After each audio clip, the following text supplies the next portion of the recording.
Fox 2 presents Hancock and Kelly. Good Sunday morning. Welcome to Hancock and Kelly on Fox 2, where we take on the top issues of the week. On the right is John Hancock. Good morning. On the left, Michael Kelly. Good morning.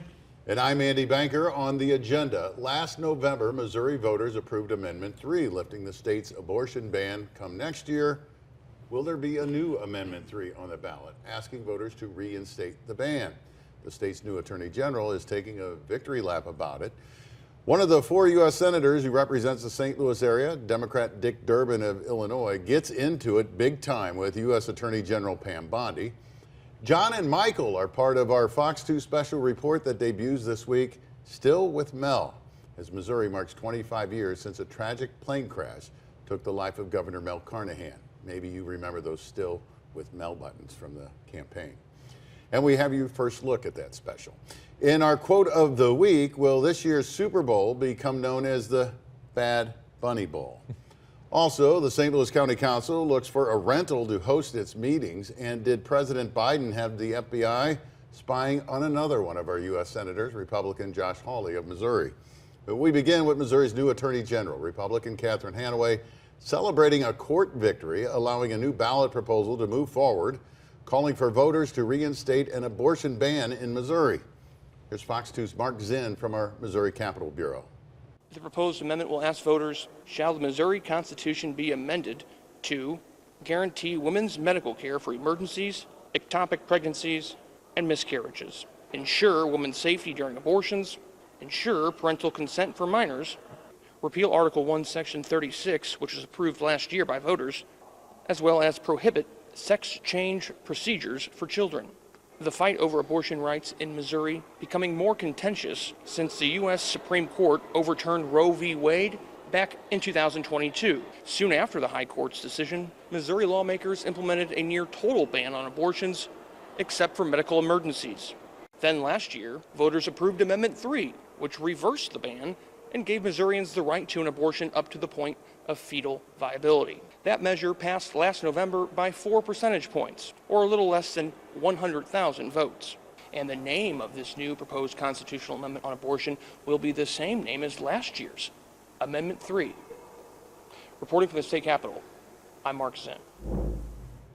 John and Michael, Hanaway proclaims this meets Missouri's constitutional requirement that an amendment be about a single issue, though it bans both transgender surgery for minors and abortion, with exceptions for rape and incest in the first 12 weeks of a pregnancy.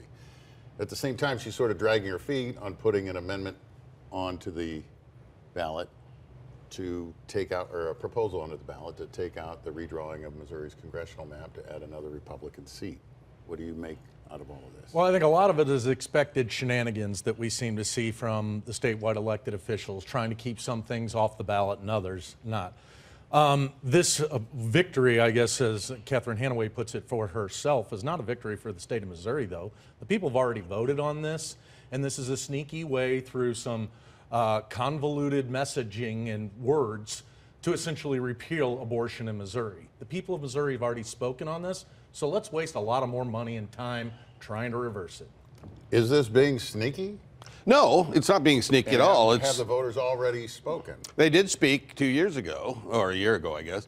But here's the little history lesson. So we were operating for 50 plus years under Roe v. Wade. Right. And under that construct, Missouri had a bunch of restrictions on abortions. We had gotten to a place where there weren't abortions being done in the state. There's zero.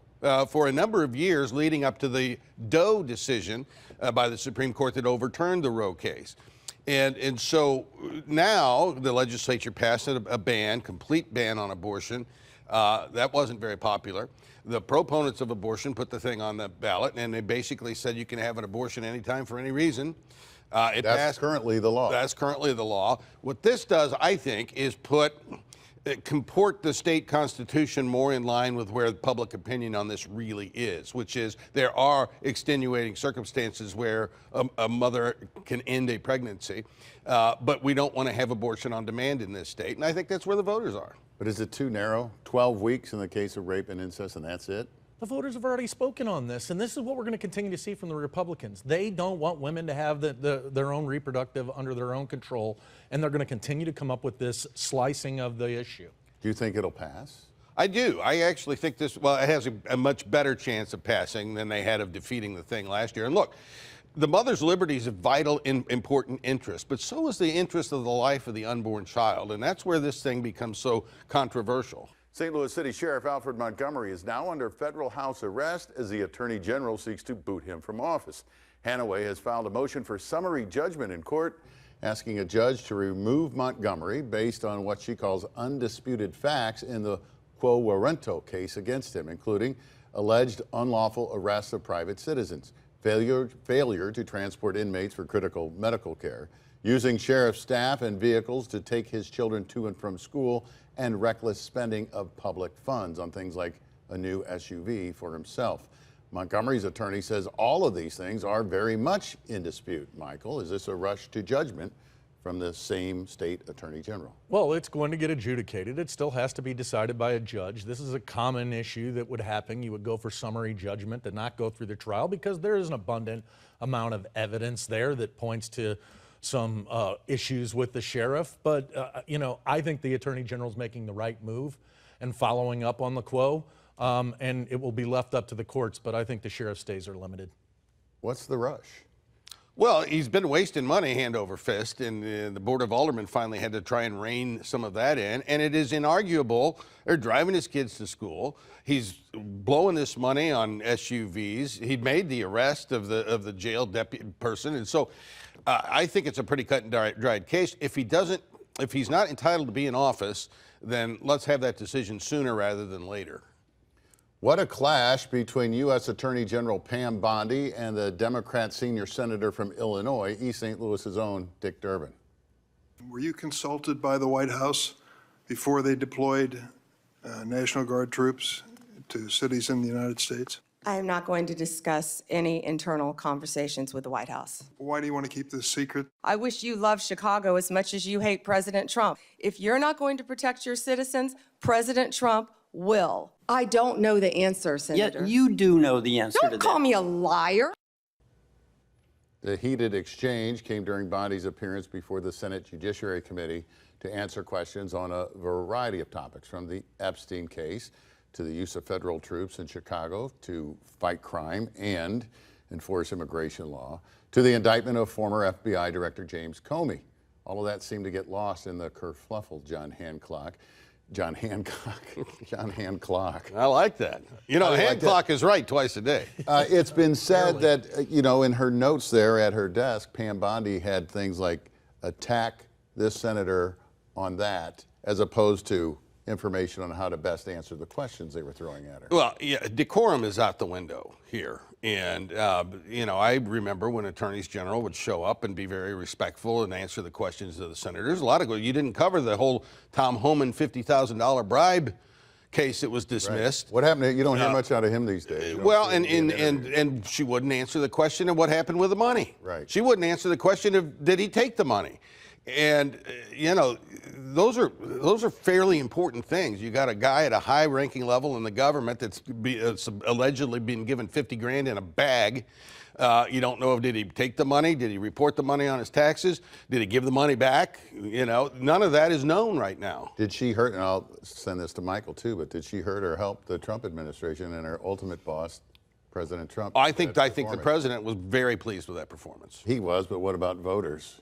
I don't think they should be. Look, we continue to pass, you know, Rubicons as it relates to behavior. Look, the decorum was broke on one side. This was an attorney general that was rude, childish, and disrespectful. You had senators who were executing their job, enumerated in the Constitution she likes to talk about, who get to have oversight. You may not like the questions. You have to answer them. And this attack stuff, I don't think is good ultimately for government. I think it satisfied her ultimate boss, the audience of one, Donald Trump. But I hope the voters are paying attention to this, because this is the new way our government is going to interact with each other. You can't turn back from this. I don't know how you guys look at it, but the last election presidentially, it seemed to swing on the number of Democrat voters who sort of got fed up, or at least previous Democrat voters who maybe thought, we're tired of being sold this line that Joe Biden's a superstar. Let's give Trump another chance. I'm talking about those people. Yeah. Does that show in a Senate Judiciary Committee hearing turn them off? Well, you've got back the other way. the Trump base is solid, and that's not gonna No, affect right. them. They love that kind of stuff. Your question really is: are those swing voters the Biden Trump voter? Do they turned off by this? Probably a goodly number of them are. But if his approval rating is in the low to mid 40s, that's for today's politics, that's pretty good. The Democrats have to hope that this turns them off and that this feeds into the buyer's remorse of not fixing things on day one, et cetera, and now we've lost decorum. Alarm bells are going off among senators on both sides of the aisle over the FBI's tracking of Republican senators, including Josh Hawley of Missouri, as part of the investigation into the January 6th riot at the U.S. Capitol.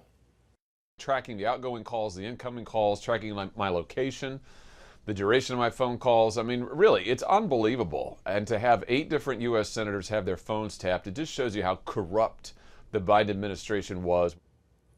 The Senate Judiciary Committee report says that under President Biden, the FBI targeted the cell phones of Hawley and 7 of his fellow Republican senators for tolling data, including Senators Marsha Blackburn and Lindsey Graham, as part of the Arctic Frost investigation, which led to federal criminal charges against President Trump. John, there's no indication the phones were actually tapped to listen into the senators' conversation. No, they weren't tapped. They weren't tapped. And this revelation that came out actually was in Jack Smith's report that was released in January. So all of this was known, or certainly knowable, by all of these senators because it was in a public record and a public document. And so it's a little bit of faux outrage here. Do I like the fact that the FBI is tracking U.S. senators? No. But it was not wiretapping, and that's been miscommunicated out there. And Andy, it was an investigation specific to January 6th, whether or not these people helped contribute or were accomplices in the crime that took place on January 6th. Josh Hawley surely would be one of those people that would be investigated. Yes, you're a United States Senator, and you deserve the same scrutiny as everybody else for that despicable day that we lived. Up next on Hancock and Kelly, St. Louis County Council looks for a place to rent. And your first look at our Fox 2 News special report, Still with Mel. Thursday marks 25 years since the tragic plane crash that took the life of former Missouri Governor Mel Carnahan and set the stage for the historic election that ended up sending his wife to the U.S. Senate.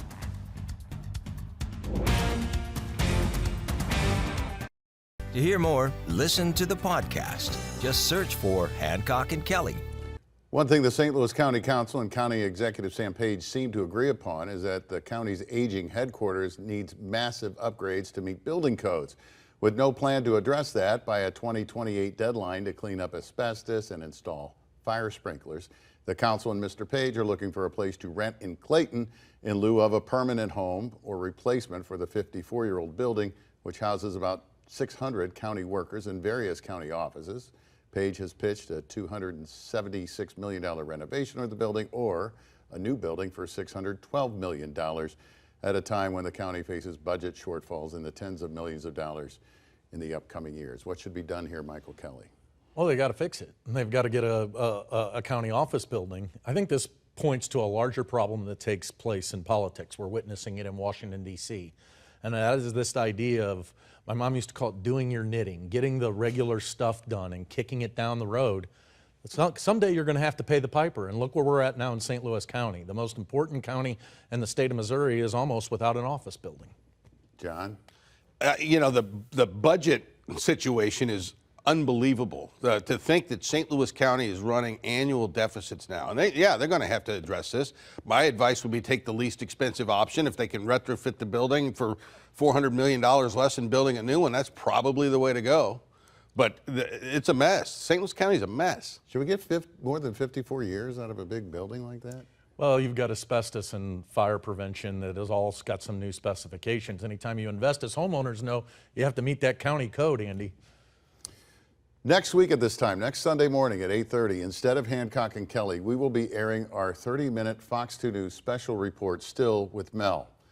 Thursday marks 25 years, October 16th, since the plane crash that took the life of Missouri Governor Mel Carnahan, who was running for the U.S. Senate at the time. There was no time to get his name off the ballot. It happened so close to Election Day. The tragedy sparked the Still with Mel movement and his historic election to the U.S. Senate, even in death, with his wife, Jean, appointed to take his seat. The burial was going to be down in South Missouri and the family cemetery, and the hearses and the funeral group was driving down.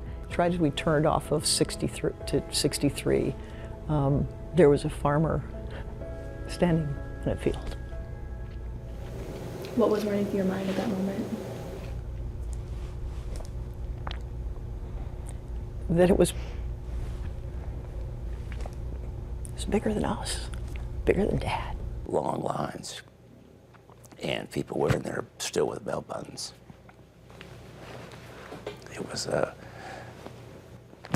really, for me, one of the most moving things that I saw. Our special also includes John and Michael, our friend and former colleague at Fox 2, Betsy Bruce, and a wealth of footage and interviews from our Fox 2 archives. John and Michael, you look back on it now, what thoughts come to mind? Well, it happened before Michael and I had actually formally met. But he was running his party at the time, I was running my party at the time, and both of us were affected directly by that tragedy.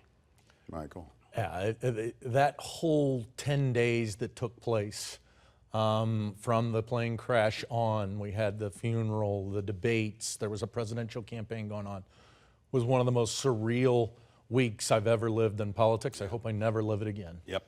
What strikes me, and you guys tell me what your thought is on this. I covered this too. I wasn't with Fox 2 yet. I worked for a different outlet in town. I just remember, you know, there was such animus in this campaign between the Republican John Ashcroft and the Democrat Mel Carnahan, and in spite of whatever John Ashcroft thought, he held it back, right? And he graciously accepted defeat. And there was this movement. I mean, there was nothing he could do about it, and he just kind of had to take it. And all he did was express his sympathy to the family. And he was so gracious. And could you even see that happening today with anybody? There was a lot of pressure. There was a lot of pressure from D.C. being put on John Ashcroft to litigate this, and he refused to do so. Yeah, that's part of our report. I don't think we would see people act the way that John Ashcroft acted, and he acted with class and dignity in really uncharted waters. It had been several decades since we'd had a politician die in a plane crash that close to an election. I don't think it had ever happened. Our special report, Still with Mel, debuts Wednesday morning at 10:30 on the Fox 2 STL Plus app, available through Samsung Smart TVs, Roku, Amazon Fire, and Apple Plus. You can also catch it on Fox 2 News Thursday night at 6:30, and then again, as I said, Sunday morning at 8:30 in place of our Hancock and Kelly program. Still to come on Hancock and Kelly, Bad Bunny. Will ICE be patrolling his Super Bowl halftime performance, and what does he have to say about it? It is our quote of the week.